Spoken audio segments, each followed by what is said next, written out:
Die, Eagles, die. Welcome back to the Everything New York Giants podcast with New York Giants fangirl. My name is Adrianna. I'm your host, and it is Eagles weekend, folks. Okay, the Giants take on the Eagles at 1 p.m. on Sunday at home.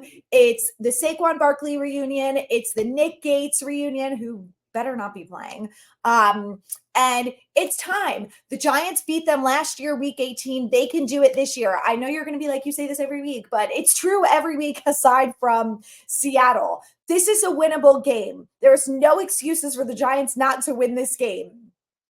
Okay? The Bengals offense is 100 times better than the Eagles offense, and our defense held them to essentially 10 points. They gave up one crappy touchdown at the end of the game, which they better not do again, because I think this game is going to be a little bit close for comfort, and I don't really like that. But let's start with the injuries, because this is we've got some key information here. So the guys that are ruled as out is Jamie Gillen. We know they signed punter Matt Hack last week. He is going to replace Jamie Gillen again this week. And cornerback Adoree Jackson is out with a neck injury. The three guys listed as questionable are Dane Belton, who's dealing with an illness. Dable has obviously not specified the type of illness, so let's hope that he plays on Sunday because he's also good on special teams. And then Brian Burns and Dexter Lawrence are both listed as questionable. And they both said to the media this week, we are playing. Mark my words. So that's good news because they didn't practice Wednesday, Thursday, and then they practiced today, Friday. So very important that we are going to have those two guys back. And Dexter Lawrence was asked about the Saquon thing because obviously, of course he was. And he said, you know, I love Saquon. We're still good friends. Loved him as a teammate when we played together, but we both know Sunday is war. And that's how it needs to be for everyone, the fans included. You better not cheer for Saquon Barkley. If you're a Giants fan and you cheer for Saquon Barkley, you should be arrested for treason. You do not root for him anymore, okay? He is not a Giant. This is not personal. This is business. He made a business decision to go to our division rival. We boo our rivals no matter who they are. If he was on the Browns, maybe wouldn't have booed him. He is on the Philadelphia Eagles. For those of you who don't know this, we hate the Philadelphia Eagles. Do not get soft. I don't care if you like Saquon. You can like Saquon. You cannot like him on Sunday.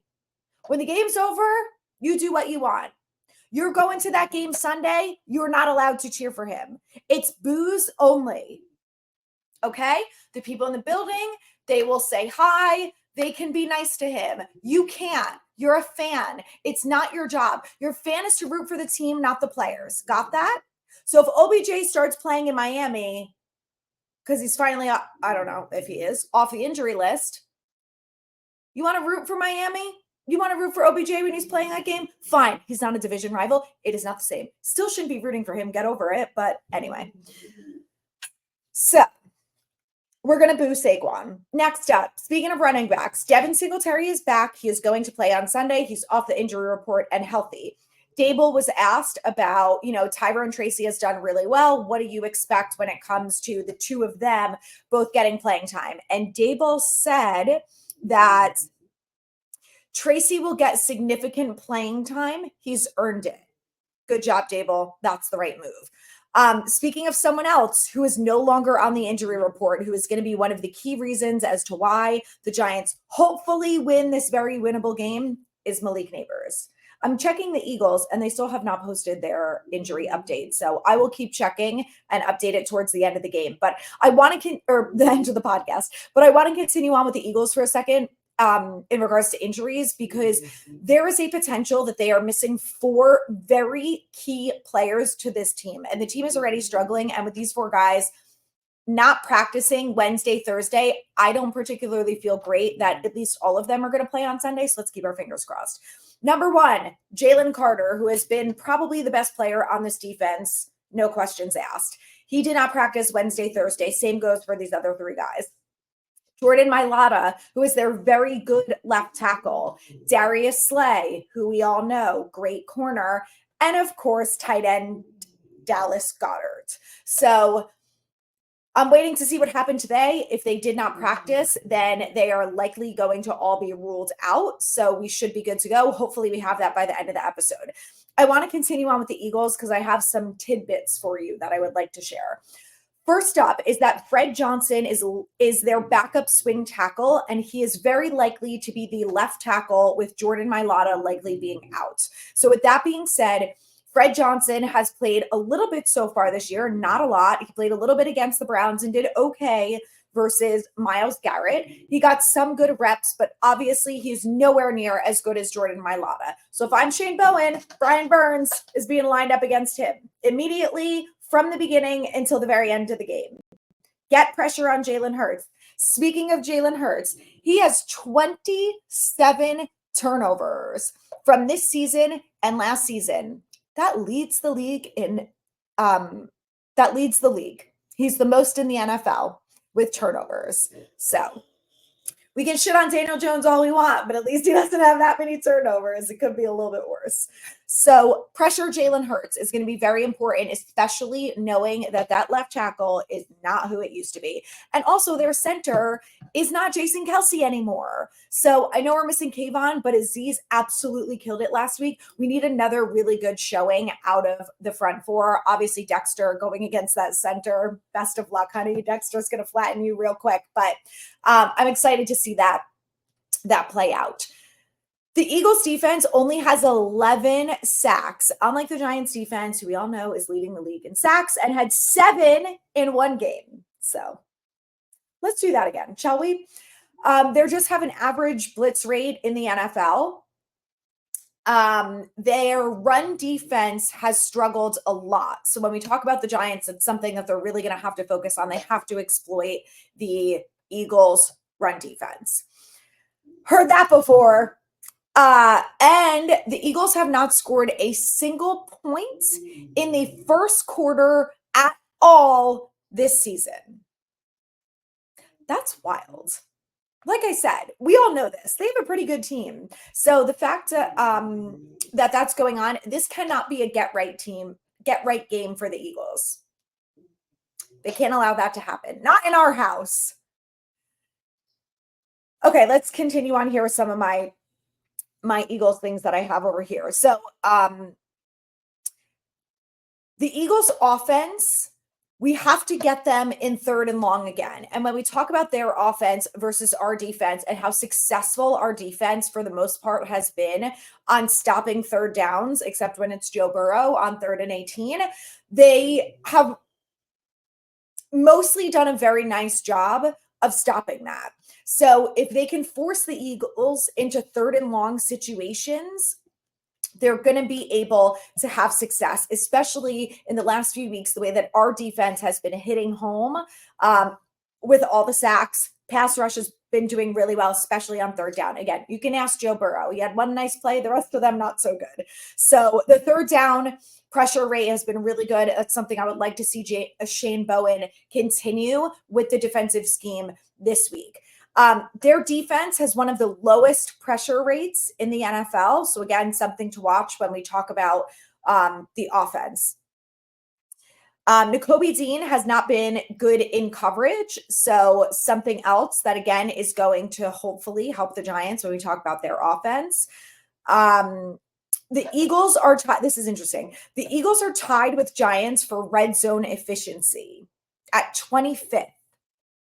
So the Eagles as a whole is not looking all that great. So I think what it comes down to with their offense and defense. So number one, pressure Jalen Hurts. He's got 27 turnovers in less than 2 years. That is a hell of a lot of turnovers. And he does not look like himself this year. And knowing that they can exploit the fact that they don't have Jordan Mailata at left tackle is going to be huge. So I would like to see this Giants defense pick the pressure rate up just a little bit. I don't want to see it a lot because A.J. Brown is A.J. Brown. And in the last 2 games that he's played, he has over 100 yards receiving. So can't leave him on an island. And with that being said, I would like to see him double teamed. I think that that's going to give the Giants the best opportunity to take advantage of Jalen Hurts because you've got your best player double teamed. He is good. he's not Malik Neighbors good. Neighbors is going to get double teamed and still make plays. AJ Brown, I'm not so sure that he's going to be able to do that. So I want to see him double teamed, force the ball to Devonta Smith. Dallas Goedert is likely going to be out. Their other tight ends are not Dallas Goedert. And Goddard has always hurt us. We know this. We know how the Giants are against tight ends. They're historically horrific. So with him being out, they're not going to take advantage of using the tight end, I don't think, as much as they have in the past because Goddard has just been so good. So again, these are the things that the Giants really are going to have to use to their advantage and exploit. Like the fact that those 4 players are out is really going to be huge. And then they have to be able to limit Saquon Barkley, which Dexter Lawrence is Dexter Lawrence. And like I said, Saquon is coming off his worst game as an Eagle. He only had 47 rushing yards last week against the Browns. So I really would like to see them shut him down in whatever way that they can. They cannot let him have a revenge game and run for over 100 yards. So I expect this defense, they've been pretty good against the run in the last few weeks. They really have to continue that. Again, knowing what they know and force Jalen Hurts to dump the ball off to Saquon. We all know he doesn't have good hands. So force Jalen Hurts into uncomfortable scenarios where he can make mistakes. This would be the ultimate week for us to get an interception. Bobby O, Dane Belton, I literally don't care. Tay Banks, you can turn your head around in time, do it. Brian Burns, who has been this close to multiple interceptions. Someone has to do it. This is the week, okay? Jalen Hurts, most turnovers in the NFL in less than 2 years. This is the week to do it. Sack fumble, amazing. Literally don't care how they have to do it, but this is the week. He's literally leading the NFL in turnovers. Like, if you can't get a turnover this week, I'm not going to talk about that. But this is the week to really take advantage. And I do feel like a lot of the Giants players are pissed off at the way that this season has been going. And I think Leak is going to be the first one who is going to be out there and ready to go and say, I'm going to do whatever I can to get this team to win. And I think guys like Jones and guys like Dexter Lawrence, who look at the Eagles and say, year in and year out, we lose to this stupid ass team. Their coach is a big fat loser. The team's not that good this year. They're actually significantly worse than almost every other time that we've played them. Like, there's no reason for them not to get the win. So that's really what I want to see the Giants defense do against their offense. So now let's talk about the Giants offense against their defense. But I have one other stat that I saw in PFF today, and it's apparently like a new stat that they're doing. The Giants defense has disrupted 24.37% of passing plays this season, which is the highest in the NFL. So when we talk about knowing that Jalen Hurts is going to throw the deep ball to AJ Brown, they didn't let Geno Smith do it with Metcalf. They even limited Burrow to and with Chase and Higgins for the most part. Those guys had around 150 yards between the two of them, which is insane considering it's the Giants. So that's something they really have to continue to take advantage of and what I would like to see them do. Okay, now let's fully switch gears to the offense. So I want to see the Giants offense really rotation heavy with Singletary and Tracy. And like Dable said, I think we're going to see a lot of Tracy, which obviously is going to be really important. So I really hope for a big game against him. The Eagles' run defense has also struggled. They haven't been very good. And I know this is the third time saying that this year. This is the third time that we are playing a team that is one of the worst run defenses in the NFL. And the past 2 games, we haven't been good at running the ball. This time, it's going to be different, okay? I need everyone to have a fire lit under their ass because this is the game. Because we're still in it. We're going to talk about Azunu. You know, we're missing a huge key piece to this offense, but we also got back Malik Neighbors. So if Daniel Jones can stay upright, then Leak has to get the ball along with everyone else. And we have to have a consistent run game. They have to run the ball well. And this time, Dable, please, for the love of God, do not come out on 12 of 15 snaps of passing the ball. That's what he did last week. They're a bad run defense. Just try and run the ball first. That's what I want to see from this offense. Like, that is going to be a key to success to winning this game, is successfully running the ball, and start the game running the ball and don't give up on it. You can limit it if, the Giants are down by whatever, fine. Obviously, you want to have a balanced attack, but you've got to start running the ball in the beginning, because if we can run the ball successfully in the beginning and put the Eagles defense on edge and get some confidence on our offense and our run game, it's going to be huge. So that will be very important. Okay, with that being said, obviously, let's talk about the offensive line, because Andrew Thomas, our sweet man, Andrew Thomas, is out for the rest of the season after getting Liz Frank surgery on his foot. So very unfortunate situation that for the second year in a row, the Giants have put themselves, because this is their fault, in a position where we don't have a good swing tackle. David Bakhtiari, who's a left tackle, is a free agent. Tyree Phillips, who may or may not be healthy to go, don't care, sign him. Sign him so when he's ready to play, he can play. So now the Giants are forced in a position where they can do one of two things, which is start Ezeudu at left tackle, because according to Dable, he's got the most work at left tackle, and Evan Neal has been continuing to play right tackle. So they're going to put in Joshua Ezeudu at left tackle, who was god-awful last year. And for those of you who don't remember, was the left tackle on a couple plays, because Jones got sacked a shitload. One of them being when he got hurt. And I am not blaming Ezeudu. I am saying that he is not a good tackle. And this is why I am concerned. And I am concerned that for the second year in a row, the Giants don't have a backup plan at swing tackle. And we've talked about this for weeks. And unfortunately, Andrew Thomas at this point has dealt with a lot of injuries and has missed a lot of playing time. So to not have a backup there is a recipe for disaster. And I hope, there is nothing I want to be more wrong about in my entire life than Joshua Ezeudu improving under Cameron Brasillo. The guy is not a magician, but he's a good offensive line coach.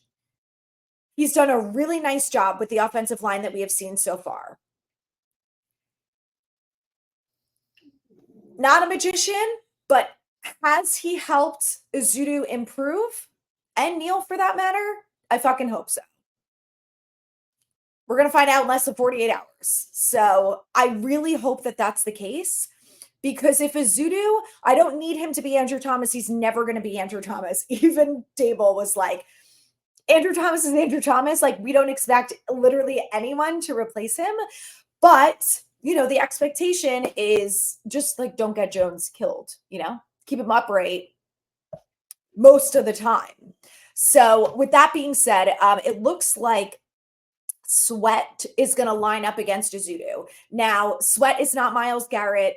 He's not Henriksen. He's not some of the other really good edge guys that Andrew Thomas or Illuminor has gone up against these last few weeks. So that's good.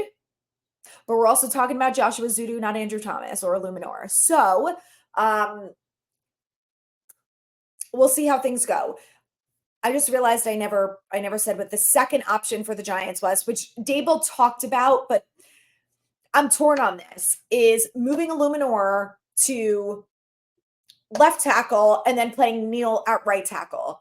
The concern that I have with that, and the concern that I assume the front office has with that, is that now you're disrupting the two tackles on the offensive line. So you've got Illuminor, who's played a little bit of left tackle, but has been killing it at right tackle.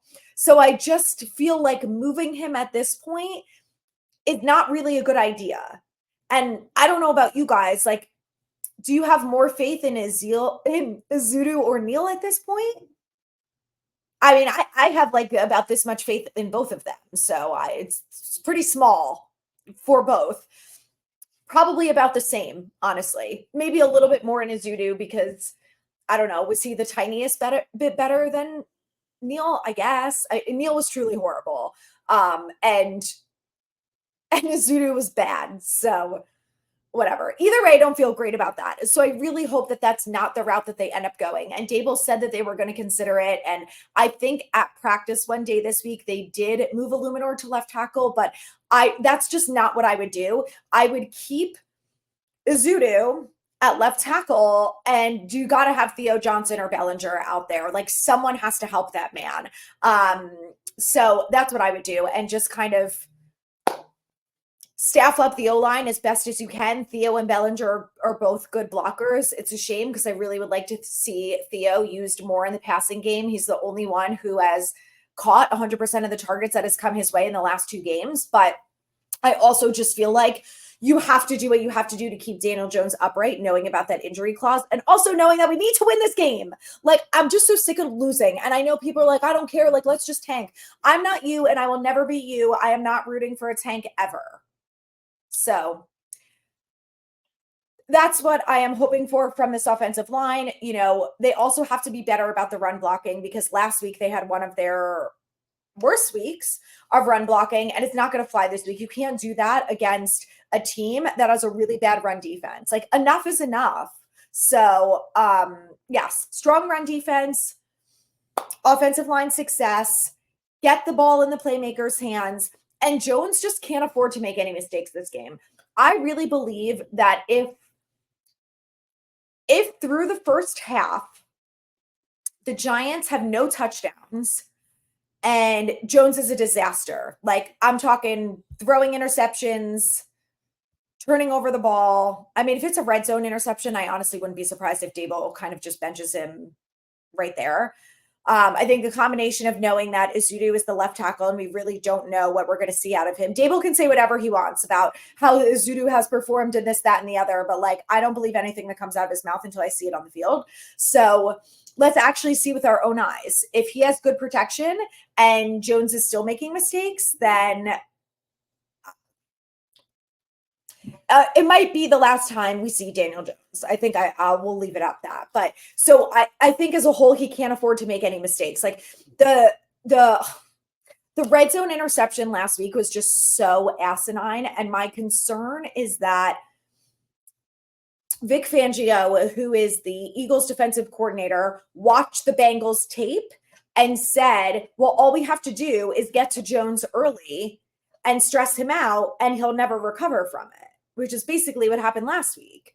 So the only thing is that, I mean, we don't have Andrew Thomas. 2 things. We don't have Andrew Thomas. So what I was going to say is they don't have Henriksen and don't have, if Jalen Carter doesn't play too, they don't have the talent level of guys that are going to get home or fluster. I mean, the fact that Andrew Thomas had that bad of a game, obviously the guy was injured. That's not like him to play that badly. So I just feel like if they can't, I think they're going to try and get pressure, but I don't know if they will succeed. Anyways, the point that I'm trying to make. So anyway, that's what I'm really hoping.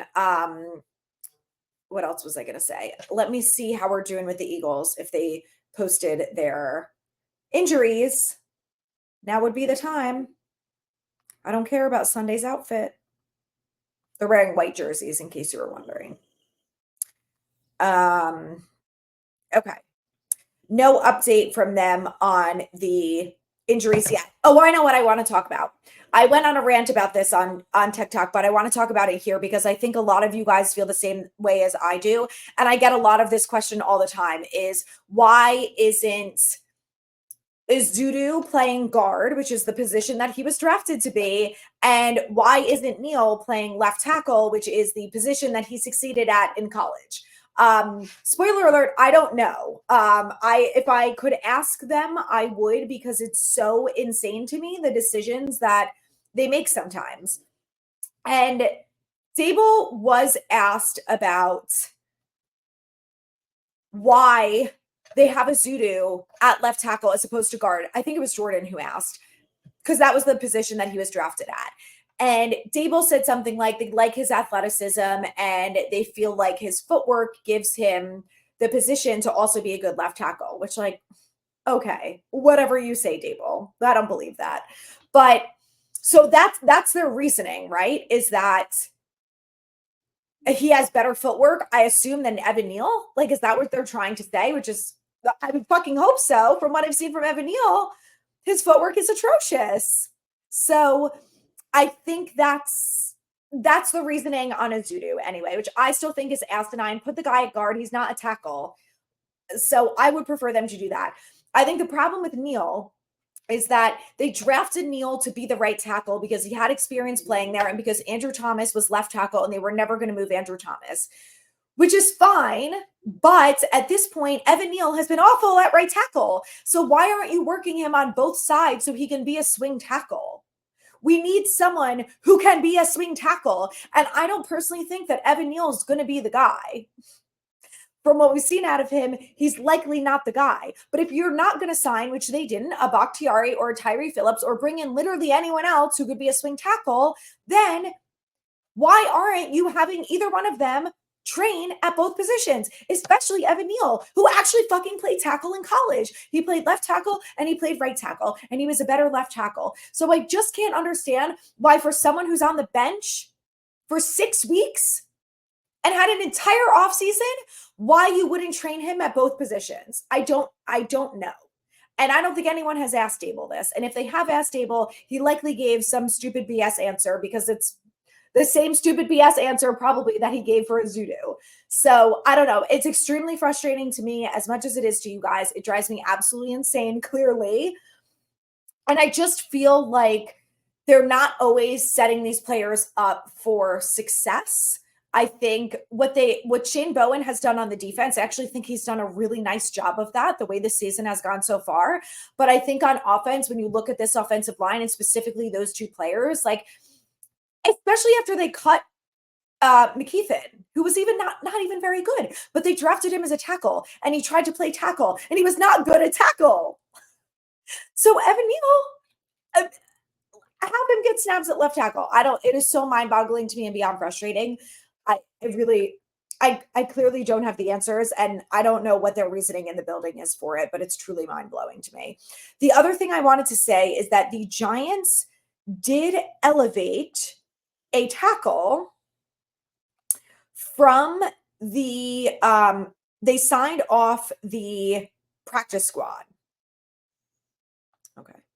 So the Giants are signing veteran OT Chris Hubbard off the 49ers practice squad. So there's not much you need to know about Chris Hubbard other than he's been in the league for 10 years. So he is a veteran and he has played multiple positions across the offensive line. He's played tackle, he's played guard, he's played right tackle.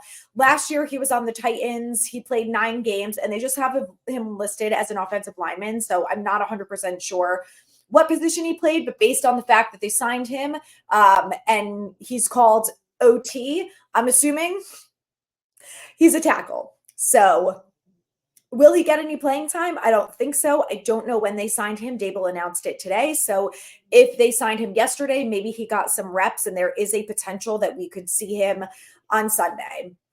So fingers crossed. I think, like I said, this is a winnable game. And I know I say that every week, but this one truly is. They are going to likely be missing 2, if not all 4 of some of their best players.